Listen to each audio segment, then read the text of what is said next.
Minto began operations in 1955. In the beginning, obviously, we're all in one city, under one roof, and so the concept of one Minto was not something that anybody talked about because it was logical. While everybody started doing things somewhat differently in terms of processes and dealing with our customers, one thing remained constant throughout, and that's our core values.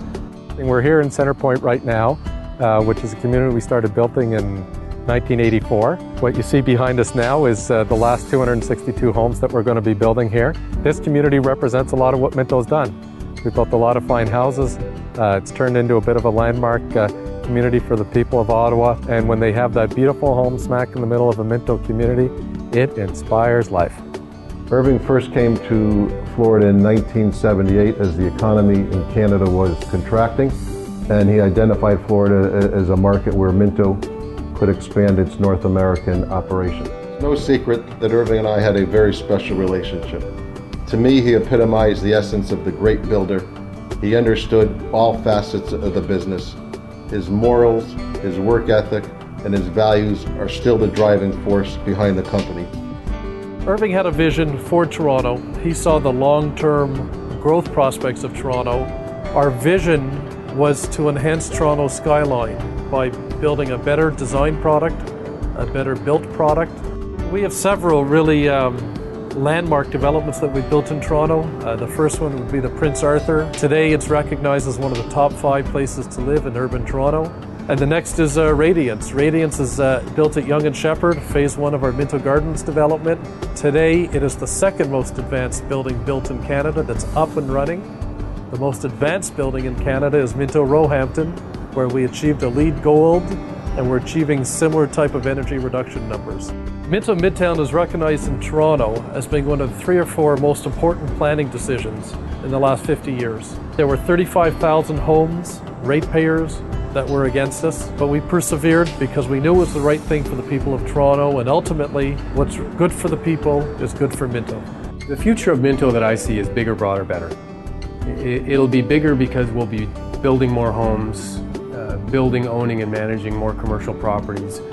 We'll be a broader company because we'll be in new locations, and I think we'll be better because what Minto is about is the pursuit of a better way. We get involved with a lot of charitable organizations, a lot of agencies that help produce that important pillar for community success. Things like our schools, our hospitals, sports, arts, entertainment. These are things that need to be successful for us to be successful. All companies are like living organisms. They need to adapt, they need to change, they need to grow. Markets do not stay stable, they do not stay constant. In order to remain successful, we have to adapt our ways to those changing market conditions. The aim of One Minto is to give the entire enterprise a common sense of purpose and direction, so that all of the team is pulling on the oars in the same general direction. You know, if we're competing as 5 separate little Mintos, we lose that strength. To Roger's credit, he introduced the One Minto concept in 2005. In my opinion, it's going to be the cornerstone to prepare Minto for the future. We are investing heavily in management training and leadership development at all levels for our staff. That is the key, the next generation of leaders that will take Minto into the future. Everything begins and ends with the customer. If we don't provide the customer with an exceptional experience, they won't come back to us again. I rarely meet customers, but it's a real thrill for me when I do meet them or when I get letters, as I do frequently, complimenting our staff on providing excellent customer service. It really warms my heart. It tells me that we have a great future ahead of ourselves. I was drawn to Minto by its financial strength, its remarkable success history, and enduring family values centered on integrity. When I joined Minto, I looked at the jacket and tried it on, and it fit well.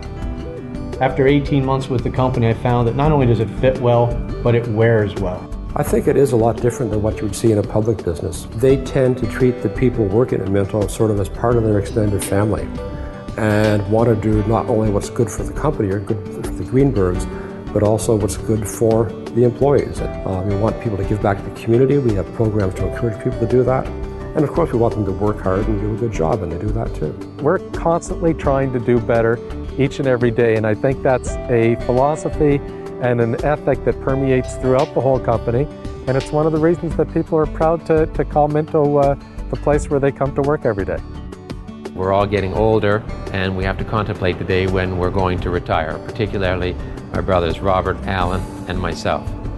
One of the most important tasks of any leader is to ensure that there are successful leaders to take their place.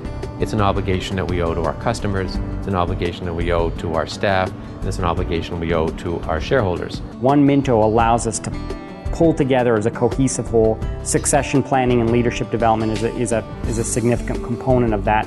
There's an opportunity for our new leaders to take on the morals and values that have made our company such a great company.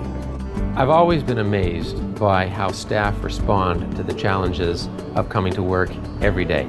It's something that I can't express often enough. Sure, we want to be profitable, sure we want to be viable, and those are important points, but for me, it's the people I work with day in, day out that gives me the most satisfaction. I'm really excited about the future. I don't see it as a challenge, but I see it as an opportunity to meld the new with the old, to come together to make us stronger as we move forward. And that's the essence of One Minto, is to come together in a collaborative environment, to combine processes, to put together the best talents of our individuals in each of the groups that they're working within, and to come up with a better way, a more efficient way, a more productive way of delivering our product, of delivering our service so that our customers benefit. And we've had a long time saying at Minto that if what we do benefits our customers, it'll be good for Minto as well.